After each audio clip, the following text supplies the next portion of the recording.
नमस्ते दोस्तों, एक बार फिर से आरवी कोचिंग क्लासेस में आपका हार्दिक अभिनंदन है। अपन आज चैप्टर पढ़ रहे हैं कक्षा 8 का 9.1, जिसका क्वेश्चन नंबर अपन लेके चल रहे हैं 6, जिसमें दिया गया है कि एक समचतुर्भुज का क्षेत्रफल ज्ञात कीजिए। हमें समचतुर्भुज का क्या ज्ञात करना है? क्षेत्रफल ज्ञात करना है, जिसकी भुजा आपको दी गई है 6 सेंटीमीटर और जो शीर्ष लंब है वो दिया गया आपको 4 सेंटीमीटर। यदि एक विकिरण की लंबाई आपको कितनी दे दी? 8, तो दूसरे विकिरण की आपको क्या पूछिए? लंबाई पूछिए। देखिए बच्चों, हमने डायग्राम बना लिया, डायग्राम क्वेश्चन में दिया हुआ नहीं है, यानी ए बी सी डी एक अपन ने क्या मान लिया है? समचतुर्भुज। अब उसमें एक विकिरण आपको ए से सी दिया गया है, वो 8 है, और आपको दूसरा विकिरण पूछा है बी से डी। अब विकिरण से पहले आपको, यदि विकिरण दो में से एक दिया हुआ है और एक विकिरण आपको ज्ञात करना है, तो आपके पास उसका क्या होना चाहिए? क्षेत्रफल होना चाहिए। यहां पर हमें उसकी क्या दे दी? भुजा। अब हमें एक दिमाग में एक आइडिया लगाना होगा कि एक ऐसी कौन सी आकृति है जो हमारे समचतुर्भुज के बराबर होती है, यानी जो समांतर चतुर्भुज होता है ना, वो ही समचतुर्भुज होता है, यानी एक दूसरे के सिमिलर होते हैं। तो अपन उसी को साथ में लेके हल करेंगे। तो सबसे पहले देखिए अपन हल करेंगे। हल में जो दिया गया है वो लिखेंगे। अपन क्या करेंगे? मानेंगे सबसे पहले, माना कि ए बी सी डी एक सम चतुर्भुज है। अब देखिए, इसमें आपको ए से सी भुजा दे दी। ए से सी क्या है? एक विकिरण। विकिरण कितना है? 8 सेंटीमीटर। दूसरे विकिरण को माना कि दूसरे विकिरण की लंबाई x सेंटीमीटर। दूसरा विकिरण कौन सा माना है मैंने? लंबाई, यानी b से d। यहां पर मैं ब्रैकेट में लिख सकता हूं b से d बरोबर क्या है आपके पास? x से सेंटीमीटर। अब भुजा कितनी दी गई है? सम चतुर्भुज की भुजा कितनी दी गई है? 6 सेंटीमीटर। यानी प्रत्येक भुजा कितनी सेंटीमीटर की है? 6 सेंटीमीटर की। लेकिन एक शीर्ष लंब दिया गया है डी से ई। डी से ई, डी से ई क्या है आपके पास? शीर्ष लंब। तो शीर्ष लंब कितना है? शीर्ष लंब कितना है? 4, ब्रैकेट में लिख दीजिए, डी से ई कितना है? ये है 4 सेंटीमीटर। अब ये बात तो हो गई अपनी जो दिया गया है उसकी। अब मैंने क्या कहा? ये जो समचतुर्भुज होता है वो एक स्वयं समांतर चतुर्भुज होता है। तो अपन लिख सकते हैं ना कि हम जानते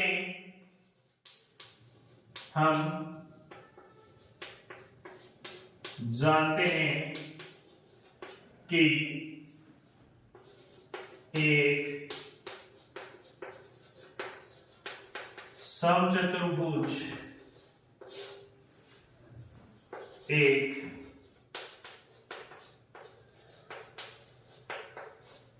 समांतर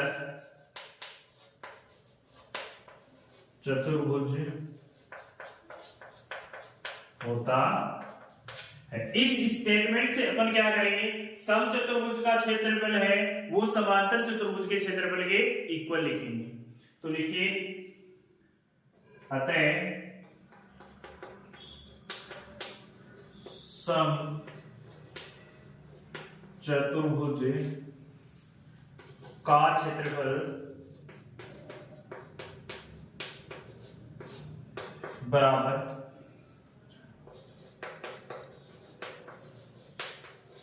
समांतर चतुर्भुज का क्षेत्रफल।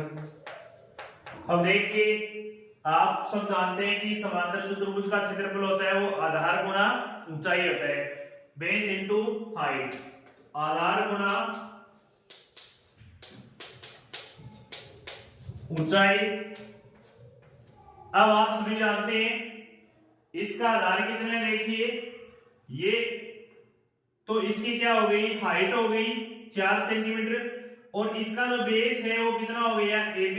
AB कितना है 6 सेंटीमीटर। तो अपन लिख सकते हैं ना 6 गुणा 4 कितना हो जाएगा आपके पास 24। तो इसका जो क्षेत्रफल आ जाएगा वो फाइनली आपके पास 24 सेंटीमीटर स्क्वायर आ जाएगा।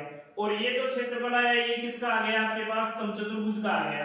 अब अपन समचतुर्भुज से क्या निकाल लेंगे, उसकी जो दूसरा विकिरण है वो निकालेंगे, क्योंकि समचतुर्भुज का क्षेत्रफल का सूत्र होता है क्या, विकिरणों का गुणनफल बटे 2, यानी विकिरणों का गुणनफल है वो क्या होता है आधा, किसके बराबर है, समचतुर्भुज के क्षेत्रफल के बराबर। तो उससे अपन पहले से लिख लीजिए, उसके बाद मैं आगे करवाता हूं इसको।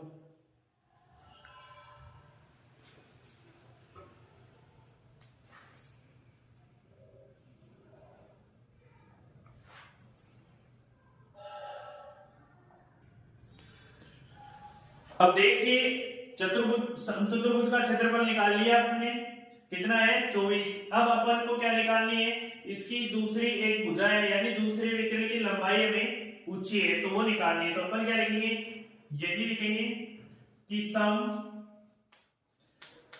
चतुर्भुज का क्षेत्रफल। अब बच्चों सभी जानते हो ना कि समचतुर्भुज का क्षेत्रफल क्या होता है, 1/2 गुणा दोनों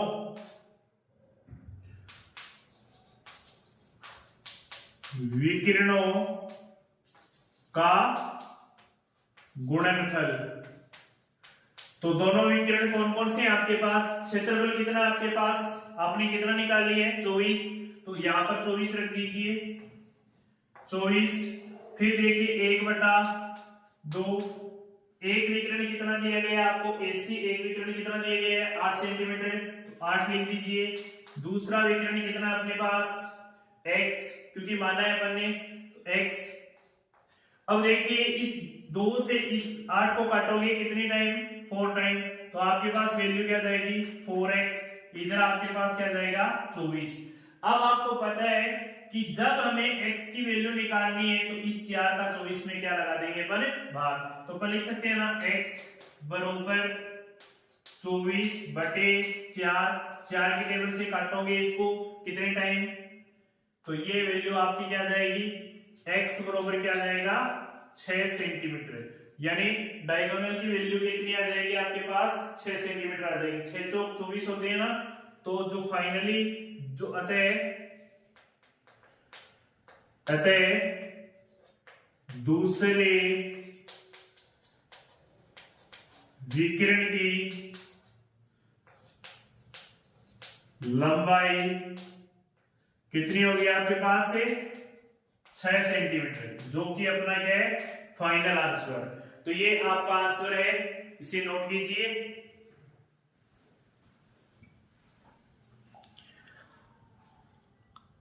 पूरा हल नीचे दिया हुआ है, उसके बाद जो ऊपर पर्सन लिखा था उसी के ऊपर जो लिखा है वो उसका फाइनली आंसर है, लिख लीजिए इसे। देखिए बहुत ही अच्छा क्वेश्चन है, प्यारा क्वेश्चन है। इसमें दिया गया किसी भवन के फर्श के चतुर्भुजाकार की 300 टाइल और इनमें से प्रत्येक विकिरण दिया गया है 45 सेंटीमीटर और 30 सेंटीमीटर लंबाई का, और 4 रुपए प्रति वर्ग मीटर की दर से आपको फर्श के पॉलिश करवाने का व्यय ज्ञात करना है। तो देखिए बच्चों सबसे पहले अपन जो टाइल दी गई है उसकी आकृति कैसी है, समचतुर्भुजाकार है। तो अपन जैसे समचतुर्भुज की आकृति बनाएंगे, यानी पतंगाकार आकृति जानते हो ना बच्चों आप, ये समचतुर्भुज है। इसको मैंने A, B, C और D नाम दे दिया है। अब ये एक विकिरण हो गया BD और दूसरा विकिरण हो गया AC, ये आपका समचतुर्भुज बन गया, ऐसी टाइल है। अब इसमें एक विकिरण आपको दे दिए गए हैं 45 सेंटीमीटर का,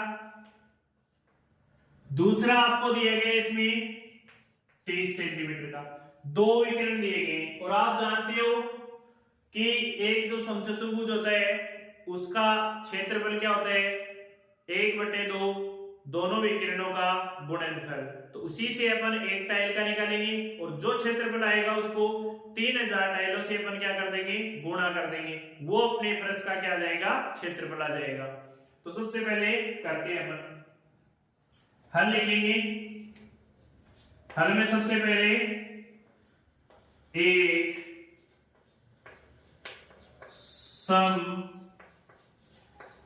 समचतुर्भुज जाकार टाइल का क्षेत्रफल क्या होता है, देखिए 1/2 गुणा मैं d1 इंटू d2 लिख सकता हूं, यानी डायगोनल यानी विकिरण, चलो फिर भी मैं लिख देता हूं बच्चों के लिए, दोनों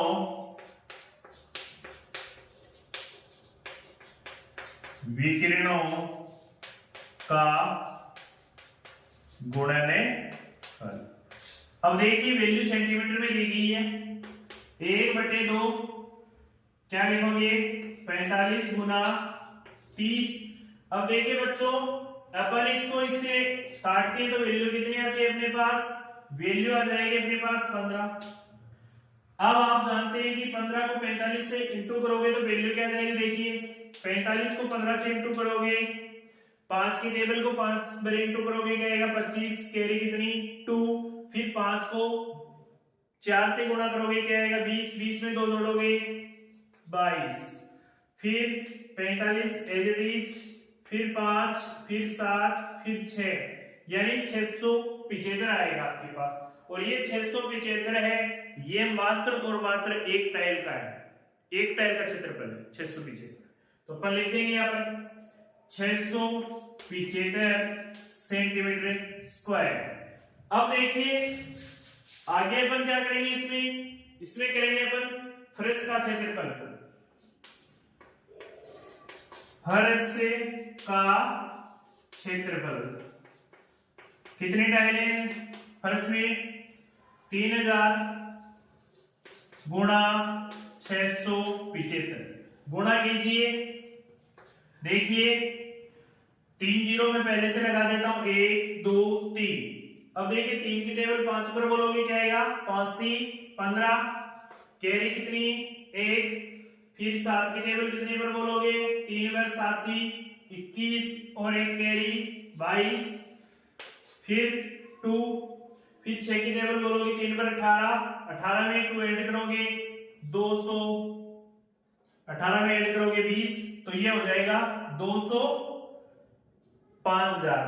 अपन क्या लिख सकते हैं अब इसको, ये सेंटीमीटर स्क्वायर है ना, इसको बदलना है आपको मीटर स्क्वायर में। क्यों बदलना है बच्चों, क्योंकि देखिए अपन को जो ये वैल्यू दी गई, रुपए जो दिया गया है ना कि 4 रुपया प्रति वर्ग मीटर यानी वर्ग मीटर, तो इसको मीटर में चेंज कीजिए।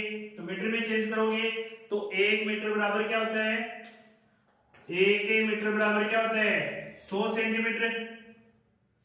तो इस पे स्क्वायर लगाओगे तो इस सेंटीमीटर का भी क्या होगा स्क्वायर, तो 1 मीटर स्क्वायर बराबर क्या हो जाएगा 10,000 सेंटीमीटर स्क्वायर। तो अपन इसका क्या दे देंगे, भाग दे देंगे इसमें, तो भाग दीजिए इसमें, तो 200 फिर 5,000 में भाग किसका दोगे, 100 इंटू 100 का दोगे, तो इससे ये 3 जीरो कट जाएंगी, फिर एक अक्षर पे पीछे से पॉइंट लगेगा, तो जो वैल्यू आएगी वो क्या आ जाएगी 202.5 मीटर स्क्वायर। अब ये वैल्यू आपकी मीटर स्क्वायर में आ चुकी है।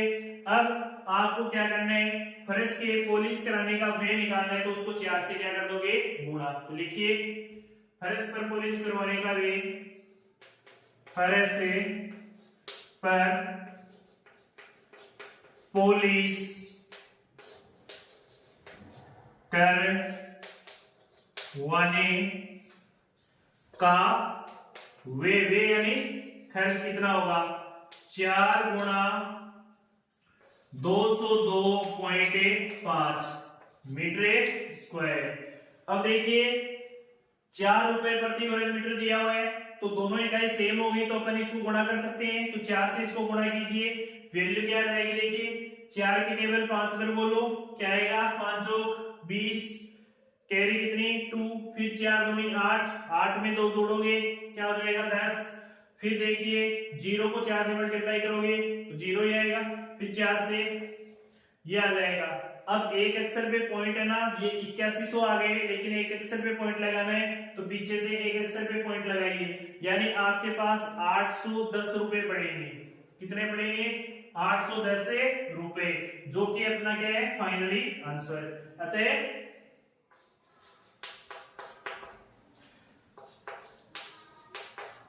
फर्श पर पॉलिश करवाने का वेट कितना हो जाएगा 810 रुपए। ये अपना क्या फाइनली आंसर, इसे भी नोट कीजिए।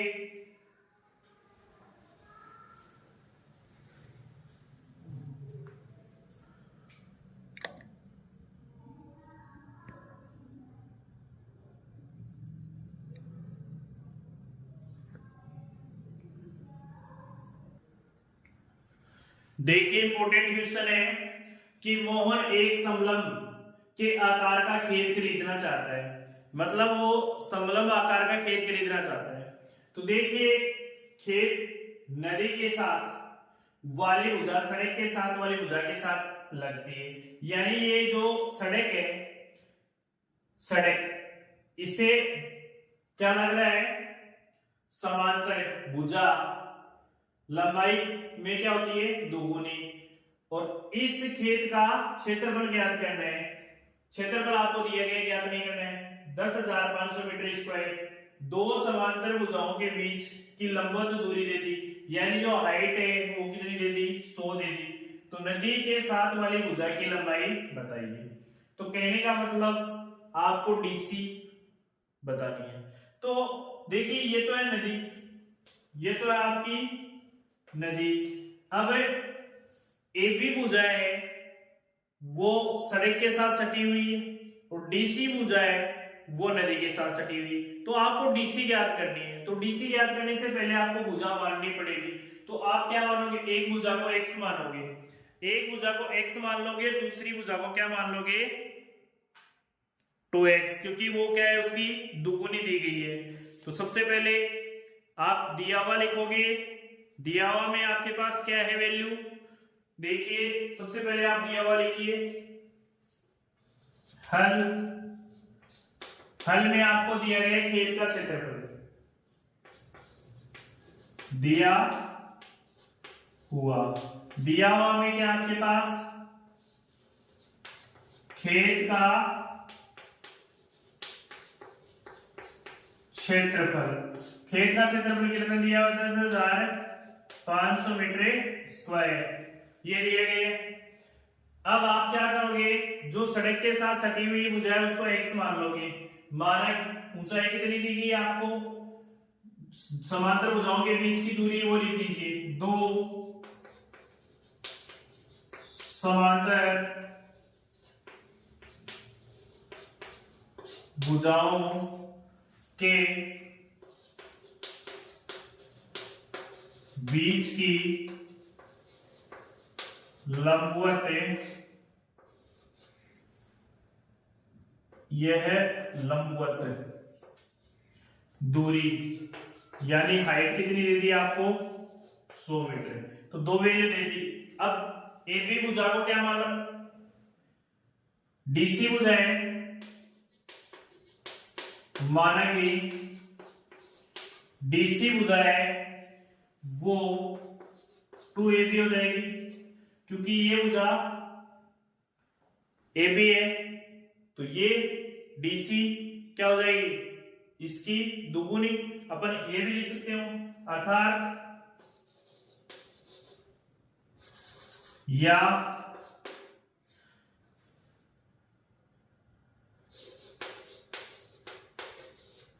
सड़क से सटी भुजा x सेंटीमीटर है। सटी भुजा के x सेंटीमीटर, तब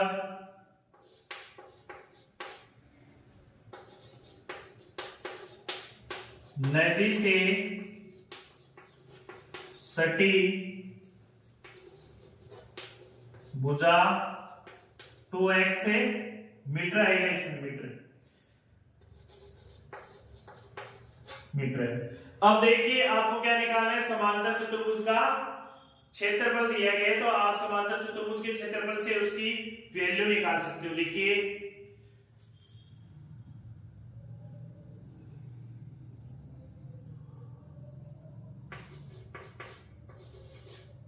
समलंबाकार, समलंब के जैसी आकृति है ना, समांतर नहीं है, समलंबाकार, समलंबाकार खेत का क्षेत्रफल।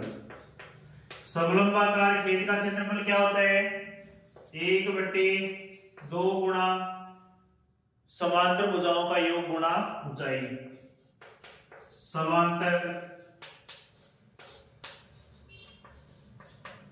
भुजाओं का योग गुणा ऊंचाई। तो इस सूत्र से अपन याद कर सकते हैं, समलंबाकार खेत का क्षेत्रफल कितना दिया गया है, 10,500। तो लिख लीजिए 10,500 बराबर 1/2 समांतर भुजाओं के विकिरणों का योग। सटी हुई भुजा एक क्या है x, दूसरी क्या है 2x, तो जोड़ दीजिए इसे, x प्लस 2x। ऊंचाई कितनी दी गई है आपको, 100, तो 100 लिख दीजिए। इस 2 से इस 100 को काटोगे तो क्या जाएगा 50, और इधर ये जुड़ के कितना हो जाएगा आपके पास 3x। तो अपन कह सकते हैं ना कि 10,500 में मैं 50 का डायरेक्ट भाग दे देता हूं, और इधर अपने पास क्या बचा 3x, और 3 का भी इसमें क्या लग जाएगा भाग, यानी ये इससे कट जाएगा। 5 के टेबल से इसको काट सकते हो आप, काटिए इसे। 1050/15, यानी x की जो वैल्यू आएगी वो वैल्यू आप निकाल सकते हो ना। 15 से इसको डिवाइड दोगे तो वैल्यू कितनी आ जाएगी आपके पास,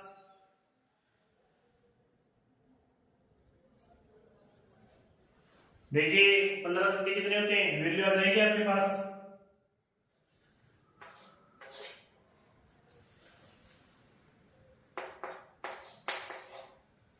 70। वैल्यू कितनी आ जाएगी आपके पास से 70, क्योंकि 7 पर काट दोगे एक आ जाएगा आपके पास 0। तो ये जो वैल्यू आई है, ये वैल्यू किसकी आई है आपके पास, x की वैल्यू आई है। और अब आपको पूछा गया है नदी के साथ वाली भुजा, नदी के साथ वाली भुजा, तो वैल्यू x की वैल्यू तो आपके पास कितनी आ गई, x बराबर कितना आ गया, x बराबर आ गया आपके पास 70।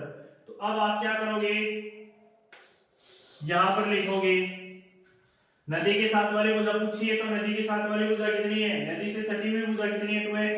तो अतः नदी के साथ वाली भुजा की लंबाई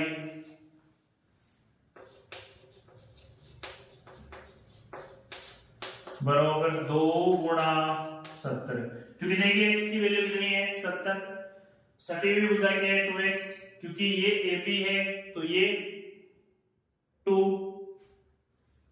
AB हो जाएगी, क्योंकि ये इसी का तो डबल है, यानी ये क्या है DC क्या होती है 2AB। तो अपन इसको क्या कर सकते हैं 2 गुणा 70 यानी 140, यानी 140 मीटर, यानी जो सटी हुई भुजा है वो 140 मीटर है, इसे लिख लीजिए मीटर में है वैल्यू। ध्यान से देखिए, देखिए ये तो x की वैल्यू है और इसका आंसर मैंने यहां पर लिख दिया है, अच्छे से नोट कीजिए इसे।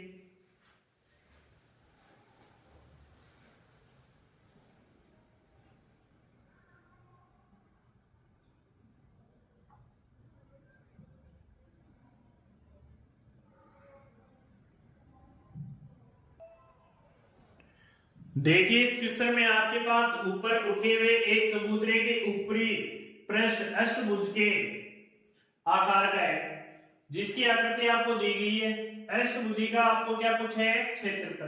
देखिए काफी इजी क्वेश्चन है, आपको इसमें हाइट दे दी गई है, इसमें कितने हैं, इस चित्र को ध्यान से देखिए। ये वाली जो ऊपर वाली आकृति है ये कैसी है, एक समलंबाकार, और ये नीचे वाली आकृति भी कैसी है, एक समलंबाकार आकृति है।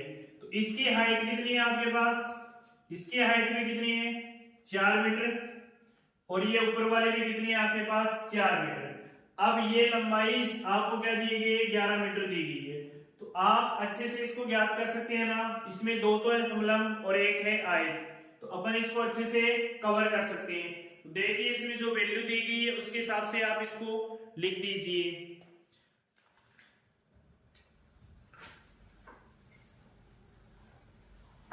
प्रत्येक भुजा कितने की दी गई, इसमें 5 मीटर की है, ये भी 5 मीटर है, और ये भी 5 मीटर है, और ये भी 5 मीटर है। तो आप अच्छे से बता सकते हो ना इसका क्षेत्रफल क्या आएगा। तो अपन लिख सकते हैं सबसे पहले हल में लिखेंगे, माना कि अष्ट भुजी आकृति क्या है, इसका नाम लिख दीजिए ABCDEFGH। ये अष्टभुजी आकृति है, ठीक है। अब देखिए इसमें आपको दिया गया है ऊंचाई,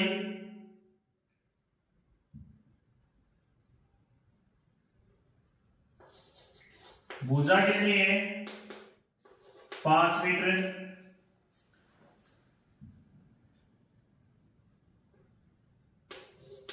ऊंचाई है वो 4 मीटर दी गई। अपन अब इसमें लिखेंगे अष्ट भुजी, पृष्ठ है ना, पृष्ठ का क्षेत्रफल। अब इसमें देखिए ध्यान से, क्षेत्रफल में अपन क्या लिखेंगे, समलंब का, इसमें समलंब कितने 2 हैं, लेकिन पहले अपन लिख देते हैं उसके बाद ऐड करेंगे। तो समलंब का एक आकृति कैसी है समलंब की, उसका नाम लिखिए समलंबाकार आकृति, समलंबाकार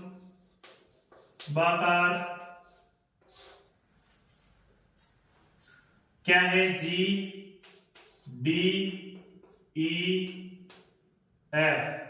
GDEF का क्षेत्रफल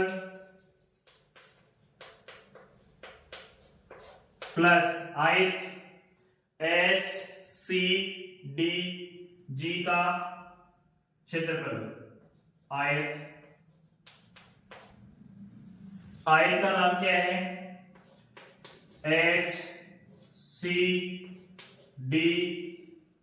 का क्षेत्रफल प्लस इसमें क्या है HCBA का क्षेत्रफल। समलंबाकार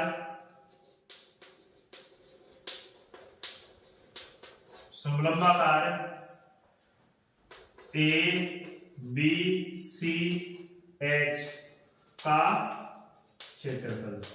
अब जानते हो ना आप समलंब का क्षेत्रफल और आयत का क्षेत्रफल। समलंब का क्षेत्रफल क्या होता है, यहां से 1/2, यानी समांतर भुजा कौन कौन सी है, G से D प्लस E से F का योग हो जाएगा गुणा ऊंचाई, इसको क्या मान ले, m मान ले, और इसको क्या मान ले, n। तो क्या जाएगा, m f प्लस आयत का क्षेत्रफल क्या जाएगा, लंबाई गुणा चौड़ाई, यानी GD गुणा GH, GD गुणा GH प्लस इसमें क्या जाएगा, 1/2 गुणा समांतर भुजा कौन कौन सी है, HC प्लस AB गुणा AN। अब इसमें मान रखिए आपके पास 1/2 दिया गया, GD का मान कितना है आपके पास 11 दिए गए, फिर EF या FE की वैल्यू कितनी है 5। तो आप क्या करोगे, गुणा में GD कितनी है 11 प्लस EF कितनी है 5 जोड़ दीजिए, गुणा 4, फिर प्लस GD कितनी है 11 गुणा 5 प्लस 1/2 गुणा आपके पास SC कितनी है 11 प्लस AB कितनी है 5 गुणा 4। अब देखिए इस 2 से इस 4 को काट सकते हो 2 टाइम, इस 2 से इस 4 को काट सकते हो आप 2 टाइम। अब इसकी कैलकुलेशन कीजिए और इसे लिखिए, 11 और 5 कितने हो गए 16 गुणा 2 प्लस 11 इंटू 5 कितने हो गए 55, फिर प्लस 11 और 5 कितने हो गए 16, 16 और 2 32 हो गए वैसे तो 16 इंटू 2। तो अब अपन इसको फाइनली ऐड कर देते हैं, 32 प्लस 55 प्लस 32। देखिए 32 और 32 कितने हो गए 64, 64 और 55 कितने हो जाएंगे, देखिए जोड़ दीजिए, 64 में 5 जोड़ोगे तो क्या जाएगा 9, फिर 6 में 5 जोड़ोगे 119, यानी आपके पास जो क्षेत्रफल आएगा वो कितना आ जाएगा 119 मीटर स्क्वायर आ जाएगा, मीटर स्क्वायर 119 मीटर स्क्वायर आ जाएगा। सर इसे लिखिए,